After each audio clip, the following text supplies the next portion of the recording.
The diner's fluorescent lights buzzed like dying insects above my head, casting everything in that sickly yellow glow that made even the freshest coffee look stale. My feet ached in shoes held together more by hope than actual material, and the smell of grease had long since embedded itself into my hair, my skin, my very existence. I was invisible here, just another tired woman in a stained apron, serving eggs and refilling cups for people who never really saw me. I wiped down the counter for the 100th time that night, the rag leaving wet streaks across the cracked formica. Outside, the November rain hammered against the windows, turning the parking lot into a mirror of neon and darkness. It was almost midnight, almost freedom. "Emma, table 6 needs more coffee," Sharon called from the kitchen, her voice sharp with the kind of exhaustion that comes from working double shifts for years on end. I grabbed the pot, its heat barely registering through my calloused palm, and made my way to the booth where an elderly couple sat in comfortable silence. They smiled at me, actually smiled, and something in my chest tightened. When was the last time someone had looked at me like I mattered? The bell above the door chimed. I didn't look up immediately. I'd learned not to make eye contact too quickly, not to seem too eager or too available. But there was something different about the energy that entered with the late-night customer. The air itself seemed to shift, growing heavier, charged with something I couldn't name. When I finally glanced toward the door, my hand stilled on the coffee pot. 3 men had entered, but only one commanded the space. He stood in the center, raindrops sliding down the shoulders of a black coat that probably cost more than I made in a year. Even from across the diner, I could see the sharp lines of his face, the way shadows seemed to cling to him like old friends. His shoes gleamed despite the rain, and there was something in the way he held himself, an absolute certainty that the world would bend to his will. The 2 men flanking him were built like walls, their eyes constantly scanning the room, hands resting near their waists in a way that made my instincts scream danger. But it was the man in the middle who held my attention. There was something familiar about the angle of his jaw, the way he moved with predatory grace. They took a booth in the corner, the one with a view of both the entrance and the back exit, the kind of seat someone takes when they always need to see what's coming. "Your turn," Sharon whispered suddenly beside me. "I'm on break." My heart hammered against my ribs as I approached their table, menu clutched like a shield. Up close, he was even more striking and more dangerous. His eyes were dark, almost black in the dim light, and when they lifted to meet mine, I felt the impact like a physical blow. For a moment, those eyes widened almost imperceptibly. His hand, reaching for the menu, froze in midair. "Coffee?" My voice came out steadier than I felt, years of service industry muscle memory taking over. He didn't respond immediately, just stared at me with an intensity that made my skin prickle. One of his men cleared his throat, a warning sound, but the man in the middle raised a hand slightly, a gesture so small it was almost invisible, but his companions fell silent immediately. "Emma." My name fell from his lips like a secret, like a prayer, like a curse. The menu slipped from my fingers, clattering against the table. How do you... You don't remember me." It wasn't a question. Something dark flickered across his face, there and gone so quickly I might have imagined it. "Of course you don't." But I did. Suddenly, terrifyingly, I did. Those eyes, that voice, stripped of 15 years and the hard edges that life had carved into him. A boy with paint-stained hands and dreams bigger than our shabby neighborhood could contain. A boy who had kissed me behind the school, who had promised me the world, who had disappeared one summer and never come back. Dante? The name emerged as barely a whisper. His lips curved into something that might have been a smile on anyone else, but on him looked like a weapon. "So you do remember." My legs felt weak. I gripped the edge of the table, aware that his men were watching me with new interest, their hands shifting beneath their jackets. You left? You just vanished." I'd thought so many things, that he was dead, that he'd never cared, that I'd invented the whole thing in my foolish teenage heart. "Sit down, Emma." It was a command, soft-spoken, but absolute. Everything in me wanted to run, to refuse, to maintain some dignity, but my body obeyed before my mind could catch up.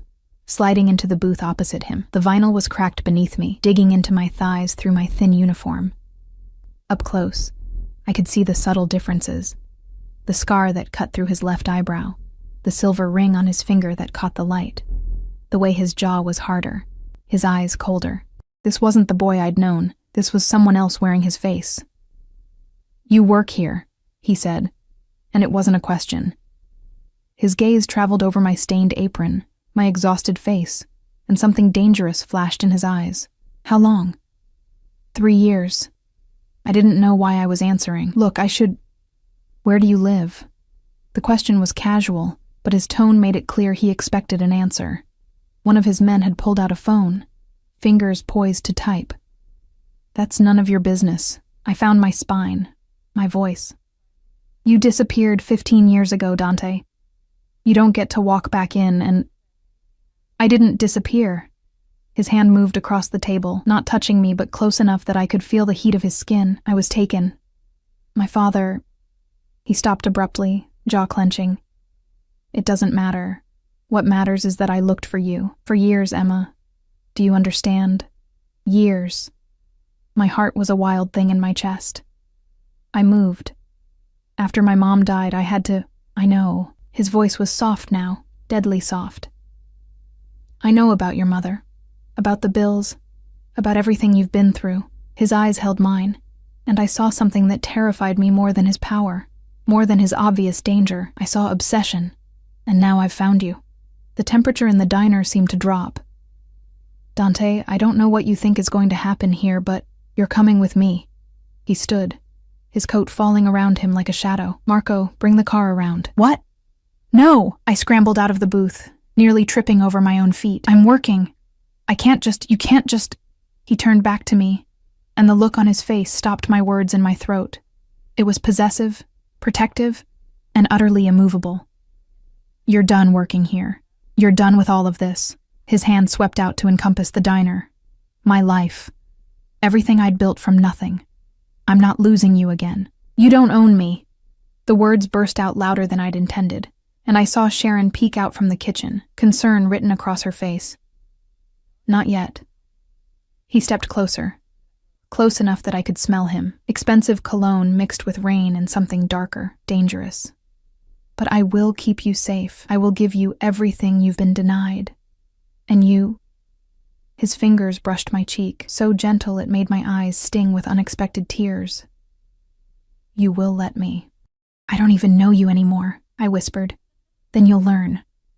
His thumb traced my jawline, a touch that felt like a brand. "I have all the time in the world, Emma. And now, so do you." The bell above the door chimed again. More men entered, at least 4 of them, all wearing the same dark suits, the same watchful expressions. The elderly couple I'd served earlier gathered their things hastily, leaving cash on the table and hurrying out. The diner was emptying, everyone sensing that something was happening. Something beyond their understanding. "Please." I tried one more time, hating the tremor in my voice. "You can't do this. I can do anything." It wasn't a boast. It was simple fact, delivered with the confidence of someone who had never been told no and survived. "The question is whether you come willingly, or whether I carry you out. Either way, Emma, you're leaving with me tonight." My mouth went dry. "Why? Why me? After all these years, why does it matter?" His expression shifted, something raw and almost vulnerable breaking through that controlled exterior. "Because you were the only real thing I ever had. The only person who saw me before I became this." His hand gestured at himself, at the men surrounding us, at the empire I was only beginning to understand. He commanded, "I lost you once. I won't make that mistake again." Before I could respond, before I could process the weight of his words, Sharon's voice cut through the tension. "Emma, should I call the police?" The change in Dante was instantaneous.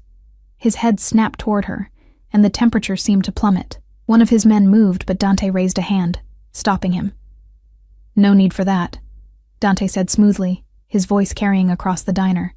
"Emma and I are old friends, just catching up." He pulled out his wallet, leather, thick with bills, and tossed several $100 bills onto the nearest table, for her shift, and for the inconvenience. Sharon's eyes widened at the money, enough to cover a week's worth of tips. Her gaze darted between us, calculating, uncertain.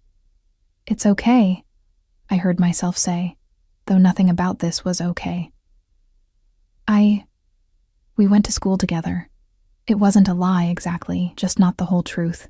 Not the part where the boy I'd known had clearly become something monstrous, something powerful enough to walk into a public place and take whatever he wanted. "You're sure?" Sharon's hand was on her phone, her maternal instinct clearly at war with the pile of money on the table. I nodded, not trusting my voice.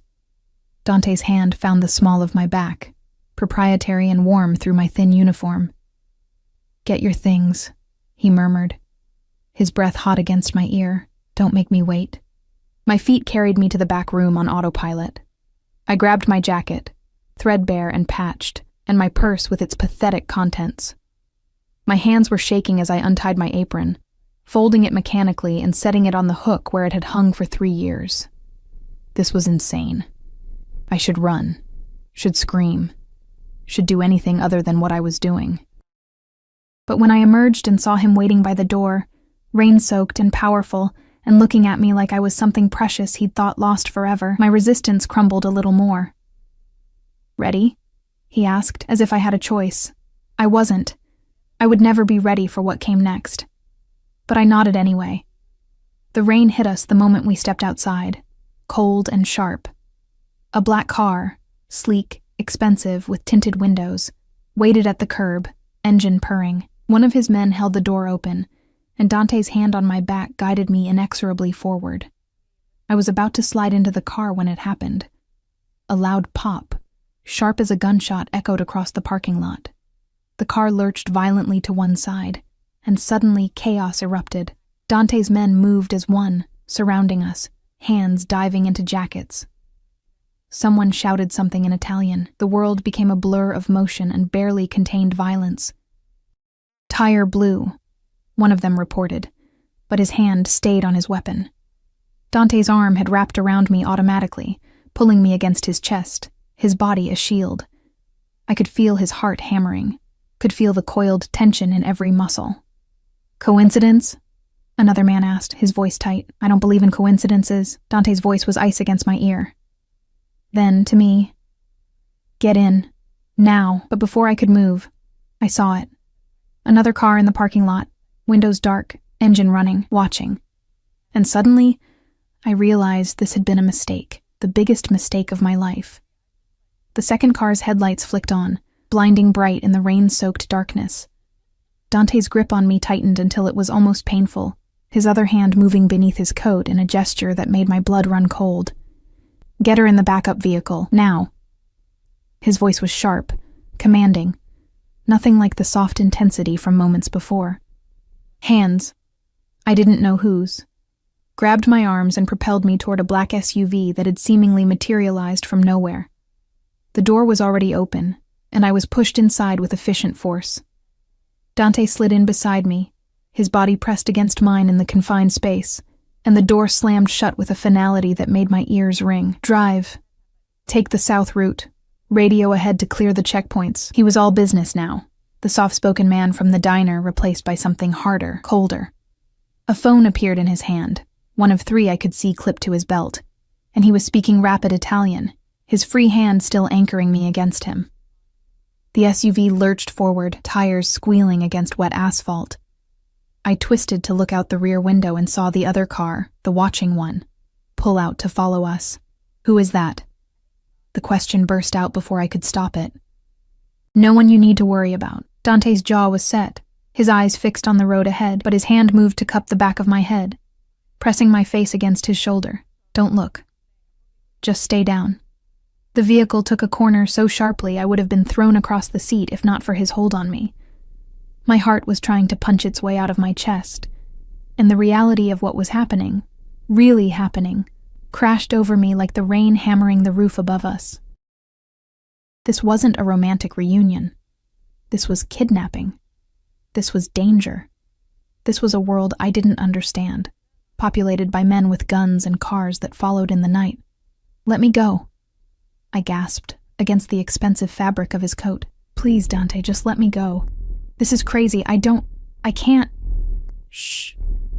His hand stroked my hair, a gesture so at odds with the violence humming through the vehicle that it made me dizzy. "You're safe. I promise you're safe."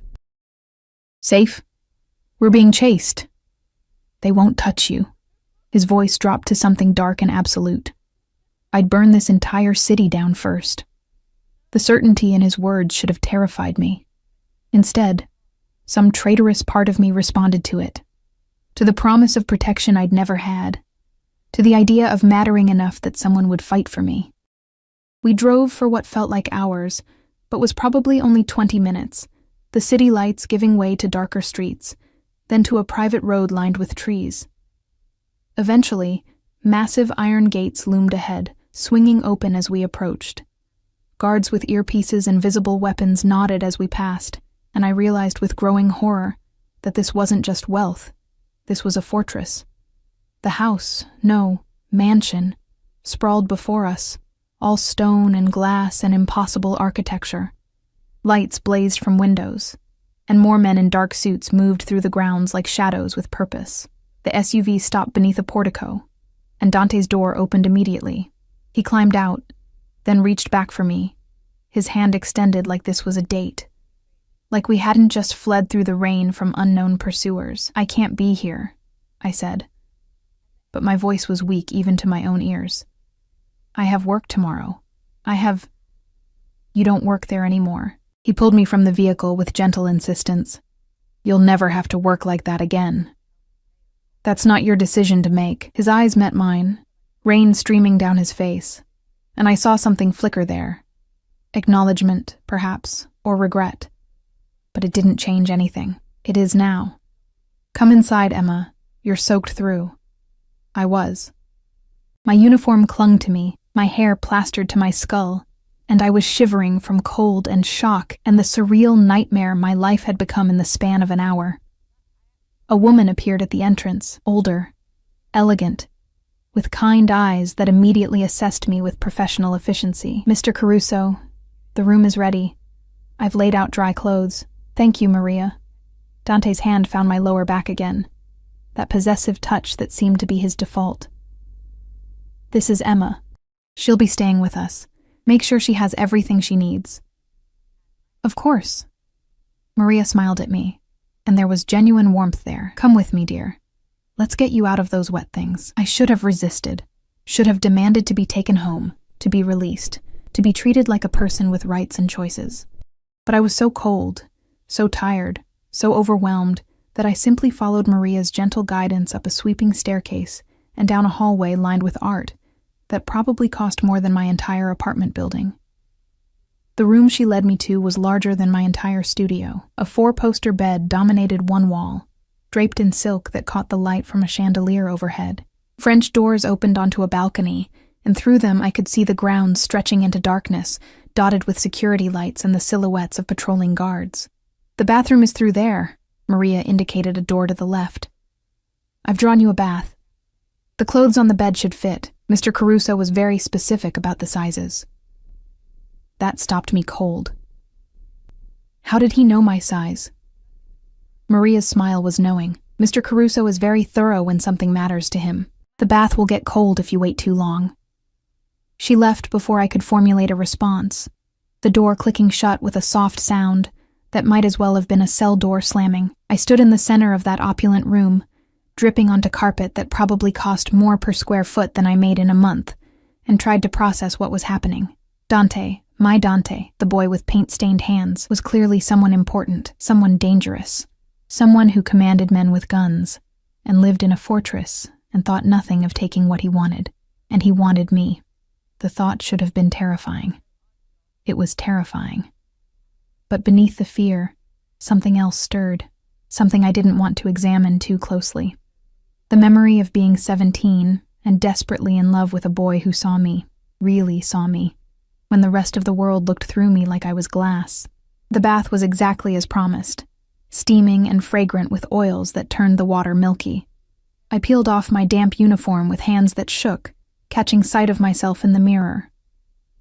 I looked like exactly what I was, a tired waitress with dark circles under her eyes and calluses on her hands, Completely out of place in this world of marble and gold fixtures, the hot water was a revelation. I sank into it until only my face remained above the surface. And for a moment, I let myself just feel the heat seeping into my bones, unknotting muscles that had been tense for so long, I'd forgotten what relaxation felt like. A knock at the bedroom door startled me back to reality. "Emma." Dante's voice, muffled by wood and distance. "May I come in?" "I'm in the bath," I called back, then realized how absurd that was given the circumstances. "I'll wait." I could picture him out there, probably dripping his own trail of rainwater, waiting with that infinite patience that seemed to be at odds with the violence I'd witnessed. Part of me wanted to stay in the bath forever, to avoid whatever conversation was coming. But the water was already cooling, and hiding in a bathroom wasn't going to change my situation. The clothes laid out on the bed were beautiful. Soft cashmere pants in deep gray, a cream silk blouse, undergarments that still had tags from stores I'd only ever window shopped. Everything fit perfectly, which was somehow more unsettling than if they'd been wrong. I found him in the hallway, changed into dry clothes, black pants and a white shirt with the sleeves rolled to his elbows, revealing forearms marked with scars and what looked like the edge of a tattoo. He'd been leaning against the wall, but straightened when I emerged, his eyes tracking over me with an intensity that made my skin prickle. "Better?" he asked. "I want to go home. This is your home now. You can't just decide that." Frustration boiled over, giving me courage. "You can't just take me, Dante. This is illegal. This is necessary." He moved closer, and I had to fight the urge to back away. "Emma, you don't understand what you were, where you were. That diner, that neighborhood. Do you know what operates in that area? Who watches those streets? I've lived there for 3 years. I've been fine."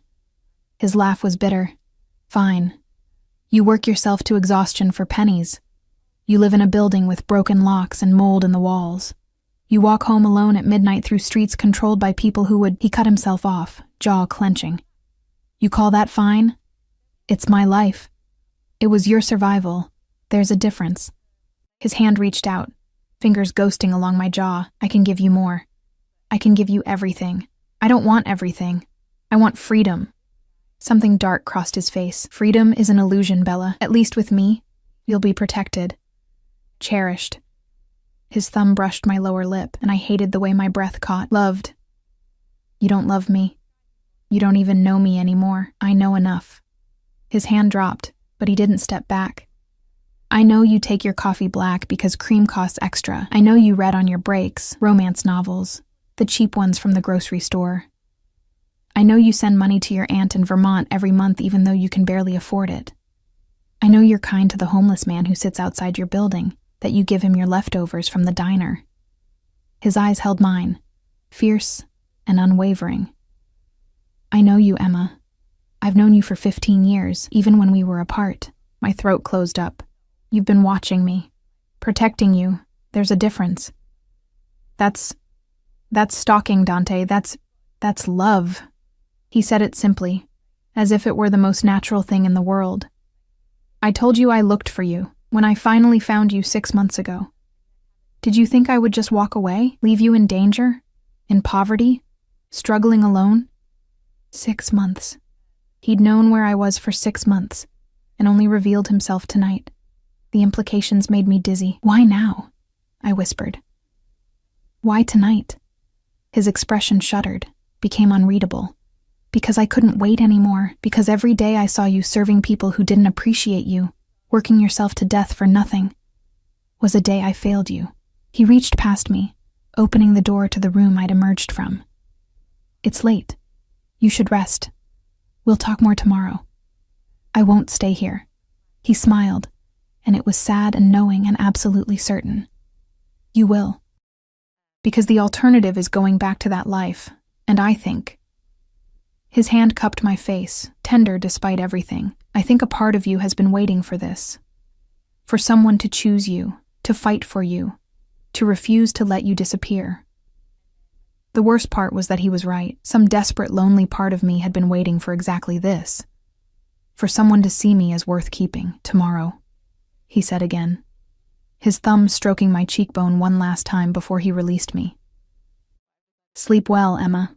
He walked away, down that endless hallway, and I watched him go with tears burning behind my eyes. When I finally retreated into the room, I found Maria had left a tray. Tea, small sandwiches, fruit, comfort food, thoughtfully arranged. I ate mechanically, then climbed into the bed that was too soft, too large, too everything. The sheets smelled like lavender and expensive detergent, nothing like my own threadbare blankets that carried the scent of the diner no matter how many times I washed them. Sleep should have been impossible, but exhaustion won out over fear, and I drifted off with the taste of strawberries on my tongue and the memory of Dante's touch on my skin. I woke to sunlight streaming through windows I didn't remember opening, and the sound of birds I'd never heard in the city. For a disoriented moment, I didn't know where I was. Then it all came rushing back: the diner, the chase, the mansion, the prison. A knock sounded, and Maria entered with a tray. "Good morning. Mr. Caruso thought you might like breakfast in bed for today." "What time is it?" "Nearly noon. He asked that you join him for lunch when you're ready. There's a closet through that door. He's had it stocked for you." The closet was a room unto itself, lined with clothes in my size, shoes in my width, accessories I'd never owned. Everything perfectly chosen, perfectly arranged, perfectly suffocating. I chose the simplest outfit I could find, jeans and a sweater, and made my way downstairs, following the sound of voices to a dining room that could have seated 20, but currently held only Dante, reading a newspaper with a coffee cup at his elbow. He looked up when I entered, and his face transformed. The cold, dangerous man from last night softened into something that reminded me painfully of the boy he'd been. "You slept well?" "Like a prisoner." The words came out sharper than intended, but I didn't take them back. He set down the paper, unfazed. "Sit, eat, then I have something to show you." The food was incredible. Fresh fruit, pastries that melted on the tongue, eggs cooked perfectly. I ate because I was hungry, not because I'd forgiven anything. "What do you want to show me?" I asked finally, setting down my fork. He stood, holding out his hand. "Come with me." Against my better judgment, I took it. His fingers laced through mine, warm and sure, and he led me through the house to a wing I hadn't seen. He opened a door, and I stepped into a room that made my breath catch. It was an art studio. North-facing windows flooded it with perfect light. Easels stood ready, canvases stacked against walls, paints and brushes organized with care, and on the walls, dozens of paintings. My face, from every angle, every mood, spanning years. "I never stopped painting you," he said quietly. "Even when I couldn't find you, you were all I could see." I turned to him, tears streaming down my face, and saw my own reflection in his eyes. "Wanted, cherished, trapped. What do you want from me?" I whispered. He stepped closer, his forehead resting against mine. "Everything. Nothing. Just stay. Let me keep you safe. Let me—" A man in a suit breathing hard. The door burst open. "Sir, we have a problem. It's about the Rossini girl. She's here." Dante's entire body went rigid. "What?" "She's demanding to see you. Says she has information about last night. About who was watching." His hand tightened on mine almost painfully. When he looked at me, there was something new in his eyes. Something like fear. "Emma, I need you to go back to your room. Lock the door. Don't open it for anyone but Maria." "Who is the Rossini girl? What's—" "Please." He kissed my forehead, quick and desperate. "Trust me. Just this once. Trust me." And then he was gone, leaving me in a room full of paintings of my face, wondering what new danger had just walked through his door. I didn't go back to my room. Instead, I found myself drawn down the hallway in the direction Dante had gone, my feet moving silently over plush carpet. I told myself I needed to understand what was happening, that I had a right to know what danger I'd been pulled into. But truthfully, something darker drove me. Jealousy, maybe. Or the need to know who this Rossini girl was, and why the mention of her name had put fear in Dante's eyes. The voices led me to a grand sitting room. I pressed myself against the wall just outside, hidden behind a marble column, and listened. "Can't just show up here unannounced, Isabella." Dante's voice was tight, controlled anger barely leashed. "I go where I please. The woman's voice was cultured, sharp as cut glass, especially when it concerns my family's interests. Or have you forgotten our arrangement? There is no arrangement. Your father and I have business dealings, that's all. A laugh, brittle and cold. Business dealings. Is that what we're calling it? Because I seem to remember a very different conversation 6 months ago. Something about alliances. About joining our families properly. My stomach dropped. 6 months ago. The same time Dante had found me. That was your father's suggestion, not mine. I made my position clear. Your position. Her voice dripped contempt. And what position is that, Dante? Because from where I'm standing, you've been stringing us along while you play house with some waitress you dragged in from God knows where. The urge to burst into the room, to defend myself, was almost overwhelming. But something kept me frozen, listening. Watch your tongue, Isabella. Dante's voice had gone deadly quiet. Emma is none of your concern. Emma. She drew out my name like it was something distasteful. The girl from the paintings, your little obsession. I should have known when you kept refusing me that there was someone else. I just didn't realize she was so common. This conversation is over. Leave. Now. I'll leave when I'm ready. But first, you should know. My father is aware of your little reunion, and he's not pleased. The Rossini family doesn't take kindly to being dismissed, especially not for some nobody from your past. Your father knows better than to threaten me. Does he? Because I seem to recall that shipment last month, the one that went missing. Or the warehouse fire in the dock district. Accidents happen, Dante, especially to people who forget their place in the order of things. Silence. Then Dante's voice, each word carefully measured. If your father has concerns about our business relationship, he can speak to me directly. Not send his daughter to make veiled threats in my home. This isn't a threat. It's a warning. You're playing a dangerous game, bringing that girl here. There are people who won't understand, who will see it as weakness. Then they can come say so to my face. Some already have. That car last night, the one following you from the diner, that wasn't random, Dante. That was a message. There are questions being asked about where your loyalties lie, about whether you're still fit to lead. My blood ran cold. The car, the blown tire. This woman was saying it hadn't been an accident. Get out, Isabella, and tell your father that if he wants war, he can have it, but he won't like how it ends. You would start a war over her? Over some girl you haven't seen in 15 years? Isabella's laugh was incredulous. She must be something special. I can't wait to meet her properly. You won't. You're not welcome here. And if you come near Emma, if you so much as look at her, you'll what? Kill me? Start a blood feud with the Rossinis? Over a waitress? Another pause. You've gone soft, Dante. Love has made you weak. And in our world, weakness is fatal. Footsteps. I turned to flee, but it wasn't fast enough.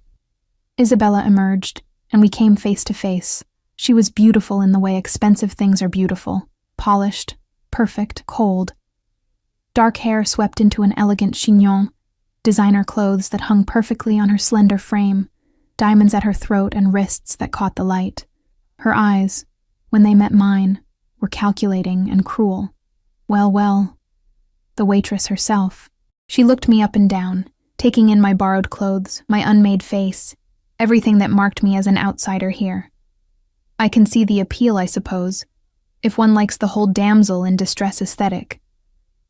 Isabella. Dante appeared behind her, his face thunderous. I said, leave. I'm going. She smiled at me, all teeth. Enjoy your time here, Emma. I'm sure it will be educational. Then, to Dante, my father will be in touch. She swept past me in a cloud of perfume that probably cost more than my monthly rent, her heels clicking sharply against the marble floor. The front door opened and closed, and then she was gone. Dante's hand gripped my arm, not gently. I told you to go to your room. I don't take orders from you. When it's for your safety, you do. He pulled me into the sitting room, closing the door behind us. Do you have any idea what you just walked into? What she could do with the information that you were eavesdropping? What I walked into? Dante, what the hell is going on? Who is she? What arrangement? What does she mean about your loyalties? He ran a hand through his hair. the first sign of agitation I'd seen from him. It's complicated, then uncomplicated. If I'm stuck here, if I'm in danger because of you, I deserve to know why. For a moment, I thought he wouldn't answer. Then he moved to the window, looking out over the grounds with his back to me. My father ran the Caruso family business. When I was 17, when I knew you, I thought I could escape it. I thought I could be normal, be an artist, be anything else. His shoulders tensed. I was wrong. They pulled me back, made me understand that blood has obligations, debts that must be paid. What kind of business? He turned to face me, and there was something bleak in his eyes. The kind you don't ask about if you want to sleep at night. The Mafia. I said it flatly. You're in the Mafia. I lead it. There's a difference. He moved closer. When my father died 5 years ago, I took over. The Caruso family controls the Eastern Territories. Shipping, imports, certain establishments. The Rossinis control the West. We've had an uneasy peace for years, maintained through mutual benefit and occasional marriages. And Isabella wants to marry you. Her father wants it. An alliance through marriage, tying our families together, creating a united front against the other families moving into our territories. His jaw clenched. I've been refusing for 6 months. Since I found you. 6 months. Always. It came back to 6 months. So you're choosing me over a Mafia alliance? Over peace? I laughed, but it came out broken. Do you know how insane that sounds? I don't care. He was in front of me now, hands framing my face.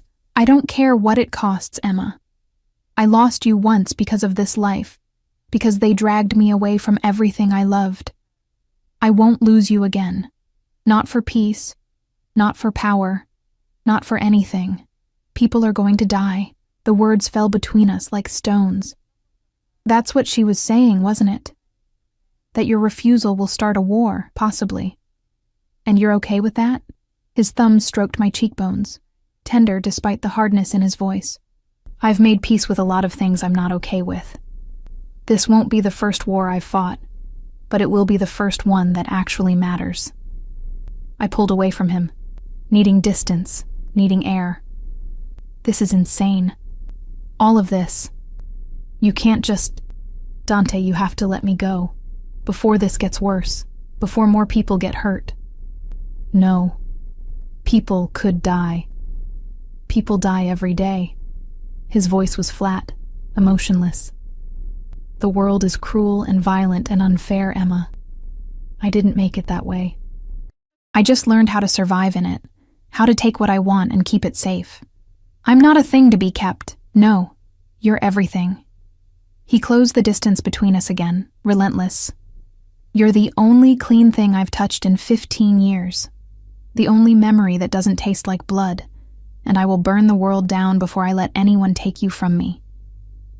The intensity of it was overwhelming. I wanted to argue, to fight, to maintain my independence, but looking into his eyes, I saw the truth. He meant every word. And the terrifying part was that some broken, lonely piece of me responded to it, craved the certainty of being wanted that badly. What do you expect from me? I whispered. What am I supposed to do here? Be safe, be comfortable, be mine. His forehead touched mine. Let me take care of you the way I should have 15 years ago. And if I can't? If I need more than just being kept like some pet? Something flickered in his expression. Then tell me what you need. I'll give it to you. I need freedom. Within reason. I need purpose. Then find one. The studio is yours. Paint, create, do whatever makes you happy. Just do it here, where I can protect you. I need to not feel like a prisoner. He stepped back, and for the first time, I saw uncertainty in his face. I don't know how to give you that. Not when the alternative is you leaving, you being vulnerable, you being... He stopped, swallowed hard. I can't lose you again, Emma. Ask me for anything else, but not that. A knock at the door interrupted us. One of his men entered, the same one who'd brought news of Isabella. Sir, phone call, it's urgent, about the situation downtown. Dante's face hardened back into that mask of control. I'll take it in my office. To me. We'll continue this conversation later. Please just stay inside. Don't go out onto the grounds. Am I under house arrest now? You're under protection. There's a difference. He left, and I was alone in that massive room, surrounded by luxury that felt like a gilded cage. I walked to the window, looking out at the manicured grounds, the high walls, the guards patrolling with weapons barely concealed. A prison, no matter how beautiful. But as I stood there, I couldn't help thinking about what Isabella had said. About weakness, about the danger of loving someone in a world built on power and violence. And I couldn't help wondering if Dante was right. If maybe the world outside these walls was more dangerous than the one within them. Maria found me an hour later, still standing at the window. Come, dear. Let me show you the rest of the house. It's easy to feel trapped if you only see the walls. I followed her through corridors and rooms, each more opulent than the last. A library with first editions behind glass. A music room with a grand piano that gleamed like black water. A conservatory filled with orchids and the sound of a fountain. And finally, the art studio Dante had shown me earlier. He painted while he looked for you, Maria said softly, gesturing to the canvases. Every night, sometimes until dawn, I'd find him here, covered in paint, staring at your face like he could will you into existence. I moved closer to the paintings. They were good. No, they were exceptional. Each one captured something different. Me laughing, me serious, me sad. Versions of me I'd never seen in a mirror, beautiful and worthy and seen. How long have you worked for him? I asked. 20 years. Since he was a boy. She smiled. I watched him try to run from this life. Watched it pull him back. Watched it hollow him out until there was nothing left but duty and violence. She touched one of the paintings gently. Until he found you again. The change in him these last 6 months, it's like seeing someone come back to life, even if it starts a war, especially then. Maria's eyes met mine. Power without purpose is just destruction, Emma. You give him purpose. Maybe that's worth fighting for. I wanted to argue, but the words wouldn't come. Instead, I found myself picking up a brush, feeling the weight of it in my hand. I hadn't painted since high school, since those art classes where Dante and I had sat side by side, our hands stained with the same colors. The canvas was blank, waiting, and for the first time since arriving, I felt something other than fear or anger. I felt possibility. I painted until the light faded, until my shoulders ached and my hands cramped. I painted the view from my old apartment window, the broken neon sign across the street, the fire escape where I'd sit on summer nights, the small patch of sky visible between buildings. I painted the life I'd left behind, trying to understand how I felt about losing it. When Dante found me, hours later, I was staring at the finished canvas with tears on my cheeks. It's beautiful, he said softly from the doorway. It's gone. I didn't turn to look at him. Everything I built, everything I had, it's all gone now. No. He moved behind me, his hands settling on my shoulders. It's transformed. You're not losing anything, Emma. You're gaining everything you were denied. What if I don't want what you're offering? What if I just want my simple, small life back? His hands tightened. Then you're lying to yourself. I saw where you lived, how you survived.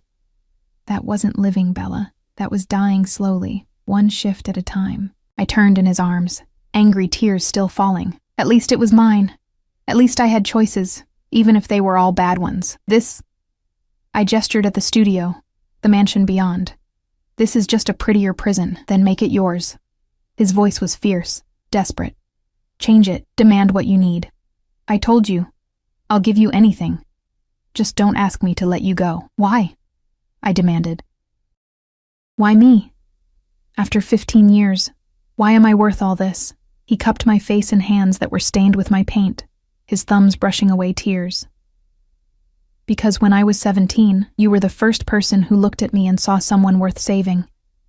Because you smiled at me like I mattered when the rest of the world saw only my father's son. Because loving you was the last time I felt human. His voice cracked on the last word. And I saw it then. The loneliness that matched my own, the desperate need to matter to someone. To be chosen. I'm not the girl you remember, I whispered. I'm not the boy you knew. He smiled, sad and knowing. But maybe that's okay. Maybe we can figure out who we are now. Together. Before I could respond, his phone buzzed. He checked it, and his face went hard. What? Isabella's father just called a meeting. All the families. Tomorrow night. His eyes met mine. It's about us, about you. What does that mean? It means war is coming, Emma, and you're the reason why. The next day passed in a strange limbo.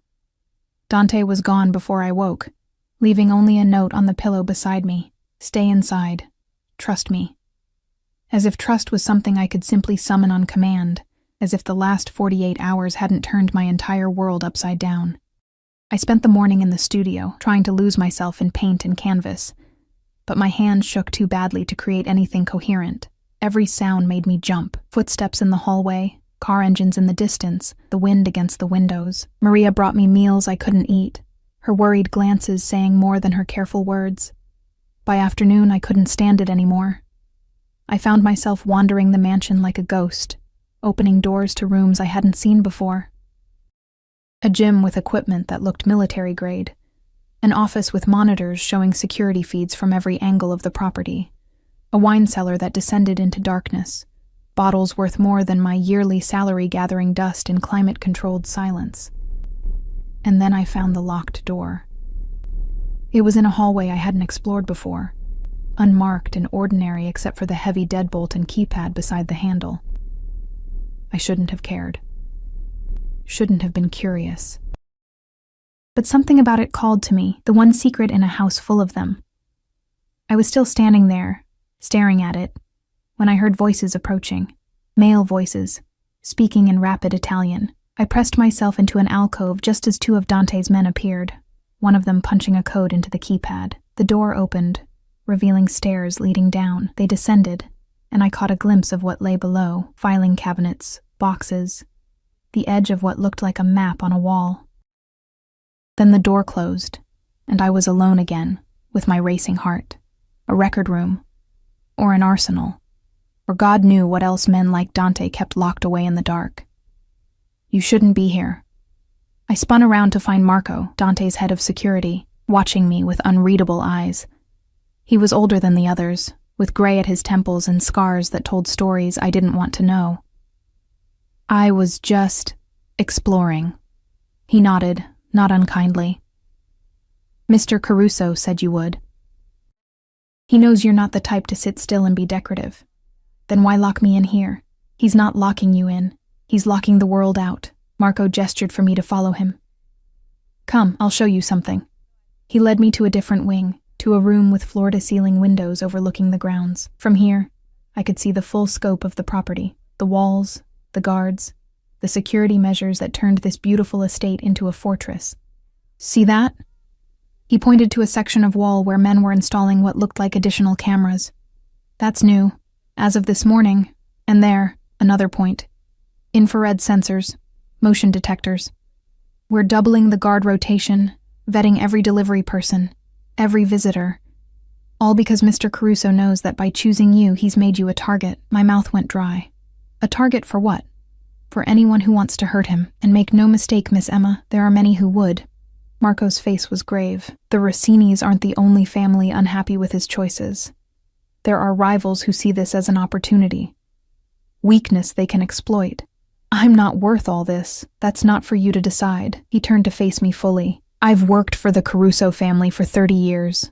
I watched Dante's father build this empire on blood and ruthlessness. I watched Dante try to escape it and fail. And in all that time, I've never seen him care about anything the way he cares about you. He doesn't even know me. He knows the idea of you, the memory of being someone better than what this life made him. Sometimes that's enough. Marco's expression softened slightly. You think you're trapped here, but the truth is, he's the one in a cage, and you're the only key he's ever found. Before I could respond, another guard appeared in the doorway. Marco, sir. Mr. Caruso is on his way back. He wants Miss Emma in the main sitting room. The knot in my stomach tightened. The meeting. It's over? Not yet. He's preparing for tonight. Marco nodded to me. Come. He'll want to see you. I found Dante in the sitting room, surrounded by papers and phones and men in dark suits who stopped talking the moment I entered. He looked up, and something in his face eased when he saw me. "Leave us," he said to the others. They filed out without question, closing the door behind them. We were alone. "How bad is it?" I asked, not bothering with pleasantries. "Bad." He loosened his tie, the first sign of stress I'd seen. "Giovanni Rossini is demanding answers. He wants to know why I've been refusing Isabella, why I've jeopardized our alliance. And he's not the only one asking questions." "Then tell them the truth. Tell them I mean nothing to you, that I'm just... Don't." The word cracked like a whip. "Don't ask me to deny you. I won't do it. Even if it prevents a war, especially then." He moved closer, and I saw the exhaustion in his eyes, the weight of decisions I couldn't begin to understand. "Emma, I need you to listen to me very carefully. Tonight's meeting will determine what happens next. Whether there's peace or violence. Whether you're safe or..." He stopped, jaw clenching. "I need you to promise me something." "What?" "If anything happens to me, if things go wrong, Marco will get you out. He has instructions, money, new documents. You'll be safe. Dante, promise me." His hands gripped my shoulders. "Promise me you'll run if I tell you to." "I can't. You can't ask me to just..." "I'm not asking." His forehead pressed against mine, his breath warm on my lips. "I'm begging. If I know you'll be safe, I can do what needs to be done tonight. But if I'm worried about you, if I'm distracted, then you'll get yourself killed." The words tasted like ash. "That's what you're saying, isn't it? That tonight could go wrong, that you might not come back. It's a possibility I have to prepare for." Something broke open in my chest. "You're really willing to die for this? For me?" "I'm willing to do whatever it takes to keep you." His thumb brushed my cheek, catching a tear I hadn't realized had fallen. "I've lived 15 years without you, Emma. I've built an empire, commanded respect, taken what I wanted from this world, but none of it meant anything. None of it filled the hole you left. That's not fair. You can't put that on me." "I know." He pulled back slightly, his eyes searching mine. "I know it's not fair. Nothing about this is fair, but it's the truth." I was shaking, I realized. From fear or anger or the overwhelming weight of being responsible for his life, I couldn't tell. "What do you want from me, Dante? Right now, in this moment, what do you want?" "I want you to kiss me." The words were raw, vulnerable. "I want to remember what it felt like to be 17 and stupid and in love, before everything got complicated. Before I became this." He gestured at himself, at the expensive clothes and heavy watches and all the trappings of power. "We're not those people anymore, no. But maybe we can be something better." His hand cupped my face, and I felt the calluses on his palm. Roughness that matched my own, earned through different struggles but equally real. "One kiss, Emma. Give me that much before I walk into a room full of people who want me dead." I should have said no, should have maintained boundaries, kept my distance, protected what was left of my independence. But looking at him, really looking at him, I saw the boy I'd loved beneath the monster he'd become, and I saw something else too, the same desperate loneliness that had defined my own life for so long. So I kissed him. It started gentle, tentative. A brush of lips that tasted like memory and regret, but then his hand tangled in my hair, and I gripped his shirt. And suddenly we were 17 again, stealing kisses in the art room after school, paint-stained and breathless and alive. Except we weren't 17, and this kiss carried the weight of 15 years, of all the things we'd lost and found and broken between us. When we finally pulled apart, we were both breathing hard, foreheads pressed together in the silence. "Come back," I whispered. "Whatever happens tonight, you come back to me." "I will." His lips brushed my temple. "I promise." A knock at the door shattered the moment. Marco's voice. "Sir, the car is ready." Dante straightened, and I watched the transformation happen. The vulnerable man replaced by the cold, calculating leader. He adjusted his tie, checked his watch, became someone I didn't quite recognize. "Stay with Maria," he said. "Don't open the door for anyone else, and Emma..." He turned back at the threshold. "Thank you. For the kiss. For believing I might be worth coming back to. Then he was gone, and I was alone with the taste of him on my lips and terror in my heart. The hours that followed were torture. Maria tried to distract me with dinner, with television, with anything that might keep my mind from spiraling. But all I could think about was Dante in a room full of dangerous men, defending his choice to keep me, potentially dying for it. Around 11, I couldn't stand it anymore. I found myself back in that hallway, staring at the locked door, the record room, the secrets. This time, I tried the code I'd seen the guard enter. My hands shook as I punched in the numbers, certain it wouldn't work, that I'd trigger some alarm. The lock clicked open. I descended the stairs into darkness, feeling along the wall until I found a light switch. Fluorescent bulbs flickered to life, revealing exactly what I'd suspected. A room full of files, maps, photographs, the hidden architecture of Dante's empire. I shouldn't have looked. Shouldn't have opened the filing cabinets. Shouldn't have pulled out folders marked with names and dates and amounts that made my head spin. But I did, and that's when I found it. A folder with my name on it. Inside were photographs, dozens of them. Me walking to work, me at the grocery store, me sitting on my fire escape, reading. 6 months' worth of surveillance, maybe more. Notes in Dante's handwriting. She still takes her coffee black. She still reads romance novels.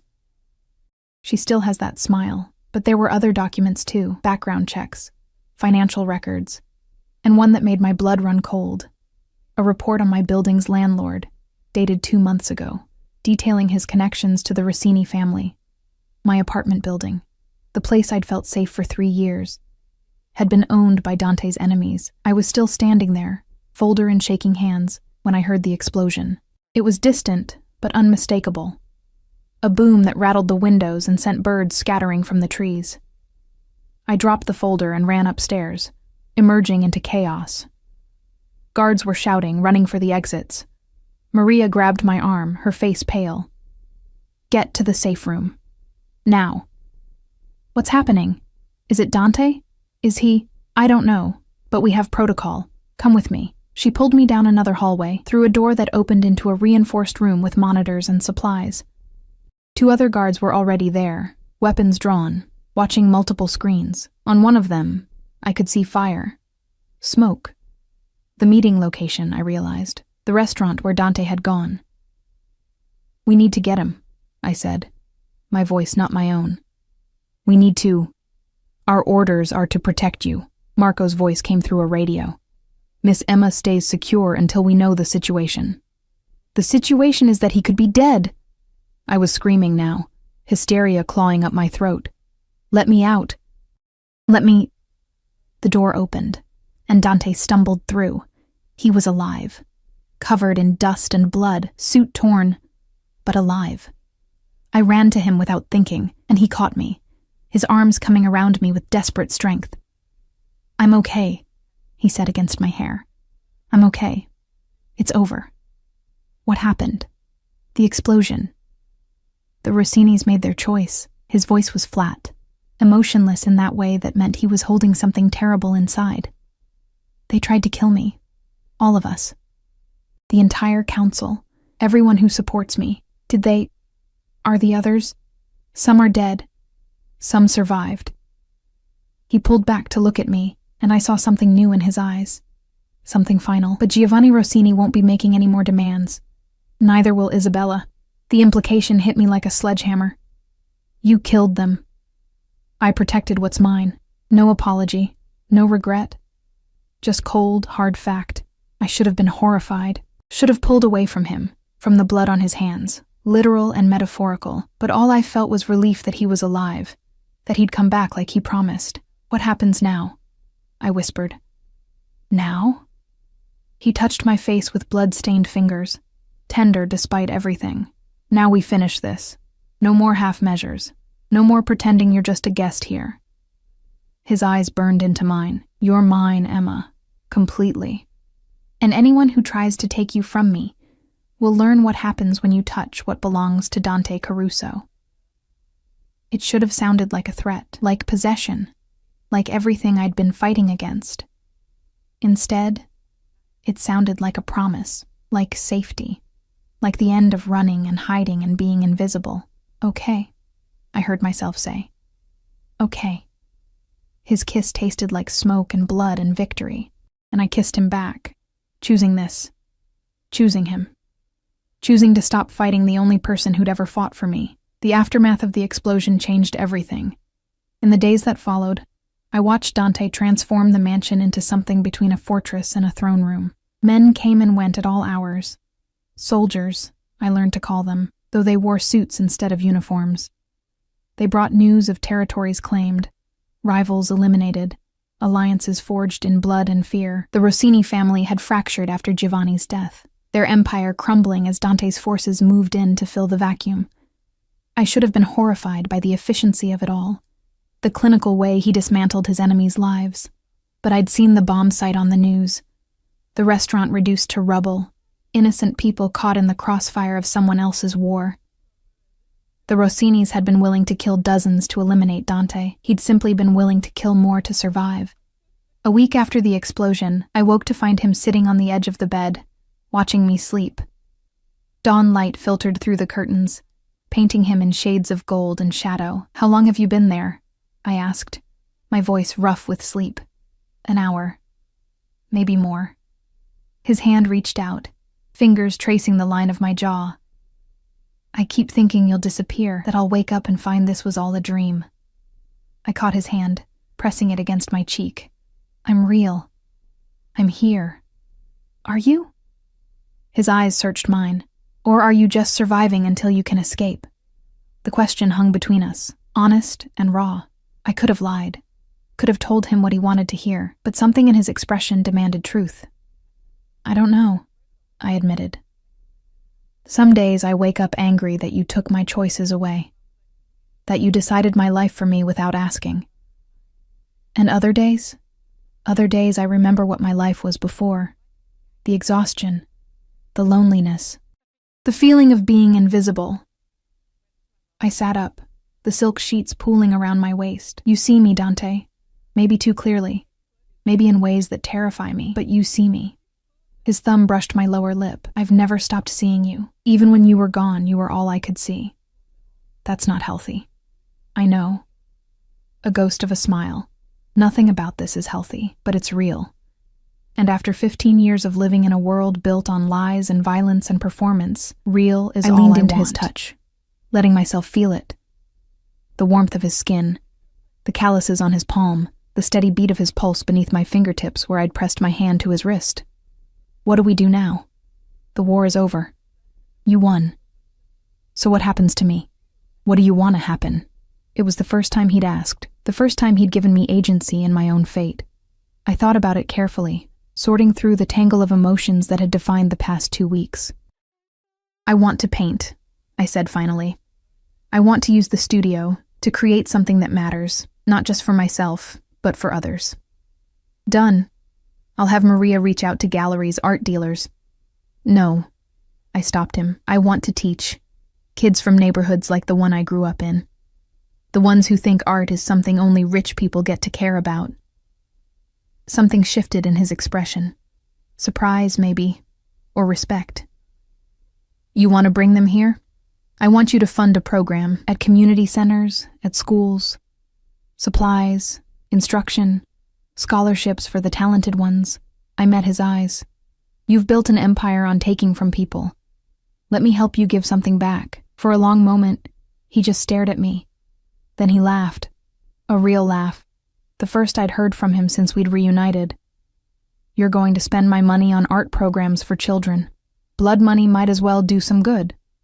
It's not all—" He stopped, shook his head. "Yes. Okay. Whatever you want. I'll have my accountant set up a foundation, put you in charge of it. I want autonomy, real autonomy, to make decisions without your approval. Within reason. No. Complete autonomy. If I'm going to do this, I'm going to do it right." I gripped his hand. "You said you'd give me anything. This is what I want. Purpose, agency, the ability to make something good out of all this darkness." His jaw clenched, and I could see the war happening behind his eyes, the need to control everything warring with his need to give me what I asked for. Finally, he nodded. "Okay, complete autonomy. But," he raised a finger, You take security with you, everywhere. The world knows about you now, Emma, about what you mean to me. That makes you a target. I can live with that. And you live here. With me. No separate apartments. No maintaining your independence by keeping one foot out the door. My heart hammered. You want me to actually move in. Officially. I want you to stay. Forever. His hands cupped my face. I want to wake up to you every morning and fall asleep beside you every night. I want to watch you paint and argue with you about art and listen to you talk about your students. I want... His voice cracked slightly. I want to build a life with you, a real one. Not just this holding pattern where you're my captive and I'm your captor. What if I can't love you back? The words came out whisper soft. What if too much has happened, too much darkness, and I can't? Then I'll love you anyway. Simple.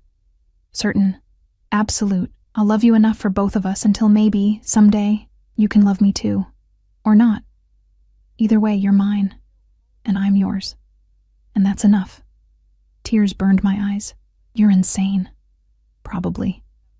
He kissed me, soft and sweet and devastating, but I'm your kind of insane. Say yes, Emma? Not because you're trapped, but because you're choosing this.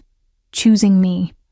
I thought about the diner, about my tiny apartment with its broken locks and mold. I thought about being invisible, being nobody, serving coffee to people who never learned my name. And I thought about the studio full of paints, about the foundation I could build, about waking up next to someone who saw me as worth fighting wars for. It wasn't a fairy tale. It would never be normal. But maybe normal was overrated. Yes, I whispered against his lips. I'll stay. I choose this. I choose you. His arms came around me, crushing me against his chest, and I felt the shudder that ran through him. Relief and joy, and something that felt almost like tears. Thank you, he breathed into my hair. Thank you. We stayed like that until the sun was fully up, until Maria knocked gently to announce breakfast, until the world demanded our attention. But something had shifted. Something fundamental. I was no longer a prisoner. I was a partner. And that made all the difference. 3 months later, I stood in the community center in my old neighborhood, watching 20 kids experiment with watercolors for the first time. Their hands were already stained with paint, their faces lit with the kind of wonder I remembered from being their age. Miss Emma, look, a little girl, Sophia, 7 years old, gap-toothed and brilliant, held up her painting. It was abstract, wild with color, utterly fearless. It's beautiful, I said honestly. Tell me about it. As she launched into an explanation involving dragons and rainbows in her grandmother's garden, I felt arms wrap around me from behind. Dante's chin rested on my shoulder, his body warm against my back. You're good at this, he murmured. You're supposed to be at a meeting. It ended early. I wanted to see you. His lips brushed my temple. Besides, Marco was getting nervous about you being here without me. I glanced over to where Marco stood by the door, trying to look inconspicuous in his expensive suit among the paint-splattered chaos. The kids had already nicknamed him Mr. Serious. They're children, Dante, not assassins. I'm aware. Doesn't mean I don't worry. His arms tightened slightly. This place, your old neighborhood, there are still people here who work for families that aren't friendly to us. Then they'll see me doing something good, building something positive. I turned in his arms. Unless you want me to stop. Never. His hand cupped my face. I'm proud of you.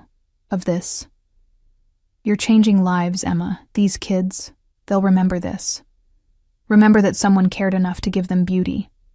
We're giving them beauty. This is your money, your resources, your vision, your heart. He kissed me softly, unmindful of the giggles from the children around us. I'm just the bank. You're more than that. I rested my forehead against his. You're the reason I can do this, the reason I'm not too exhausted or too broke or too invisible to matter. You always mattered, but now I know it. We stayed there for another hour, Dante surprisingly patient as kids showed him their artwork and asked him questions about his fancy watch and why he wore a suit when it wasn't Sunday. I watched him crouch down to their level, saw the careful way he handled their paintings, and caught glimpses of the boy he'd been, the one who'd loved art before the world had turned him into something harder. That night, back at the mansion, I found him in the studio. He stood before an easel I'd never seen him use, a brush in his hand, staring at a blank canvas. "I didn't know you still painted," I said from the doorway. "I don't. Haven't in years." He set down the brush. "But watching you today, with those kids, I remembered what it felt like to create something instead of destroy it." I moved to stand beside him. "So create. I'll even share my studio. It's your studio." "No, it's our studio." I picked up the brush he'd abandoned, pressing it back into his hand. "Paint with me. Show me who you were before everything else." For a moment, I thought he'd refuse. Then he dipped the brush in paint, cobalt blue, the color of night sky, and made the first stroke across the canvas. We painted together as the moon rose, our hands finding the same rhythms we'd had at 17. And when the painting emerged, abstract and emotional and raw, I saw both of us in it, the darkness and the light, the violence and the beauty, the brokenness and the hope of being whole. "I love you," he said suddenly, his eyes on the canvas rather than me. "I know I've said it before, but I need you to know. I love you. Not the memory, not the idea. You. This version of you, the one who challenges me and fights me and refuses to let me turn her into something she's not." My throat tightened. I'd been waiting for those words to feel real, to land without the weight of obligation.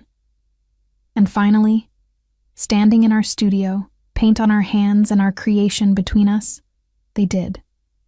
"I love you too," I said, and watched his head snap toward me, eyes wide with shock. I don't know when it happened.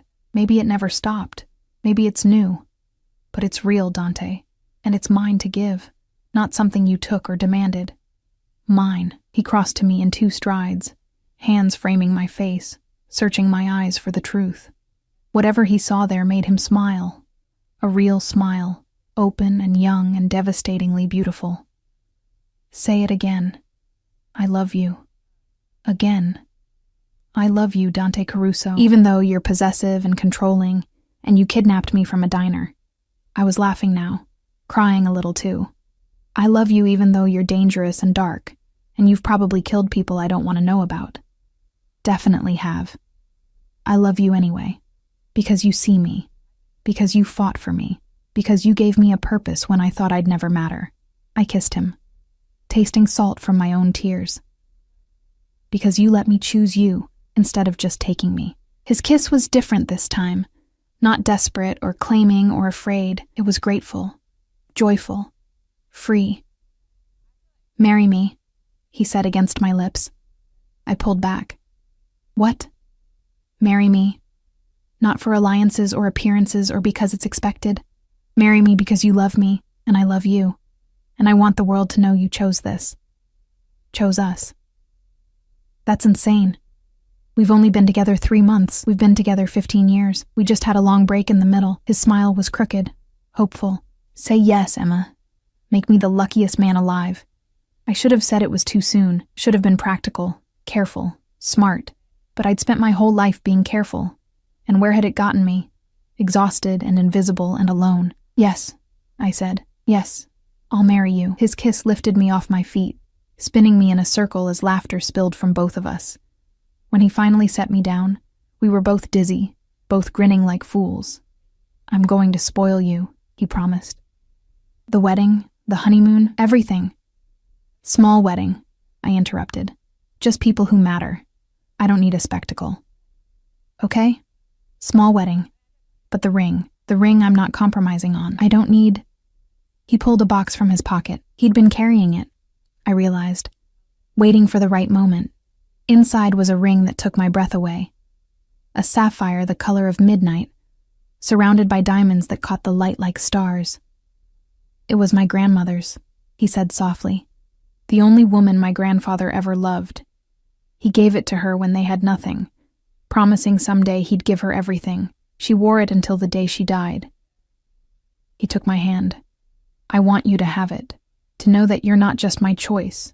You're my legacy, my everything." The ring slid onto my finger perfectly, as if it had been waiting for me all along. 6 months later, we were married in the garden of the mansion, surrounded by flowers and friends and the children from my art program who threw petals and giggled through the ceremony. Maria cried. Marco smiled, and Dante looked at me like I was every prayer he'd ever whispered in the dark finally answered. Our life wasn't normal. It would never be normal. There were still guards, still danger, still the weight of the empire he'd built on violence and power, but there was also laughter, art, purpose. Love that had survived 15 years of separation and found its way back home. On our wedding night, as we lay tangled together in silk sheets, Dante traced the line of my spine with gentle fingers. "Do you regret it?" he asked quietly. "Any of it?" I thought about the diner, the explosion, the fear and anger and resistance. I thought about everything I'd lost and everything I'd gained. "No," I said honestly. "I regret that it took so long, that we lost 15 years. But us, I don't regret this. Even though I kidnapped you, you rescued me. There's a difference." He laughed against my shoulder. "Is that what we're calling it?" "That's what I'm calling it." I turned to face him, my hand over his heart. "You gave me back my life, Dante. A better one than I ever could have built alone. You gave me purpose and safety and love. So yes, you kidnapped me. But you also set me free." His eyes shone in the moonlight streaming through the windows. "I love you, Mrs. Caruso. I love you too." I kissed him softly. Forever.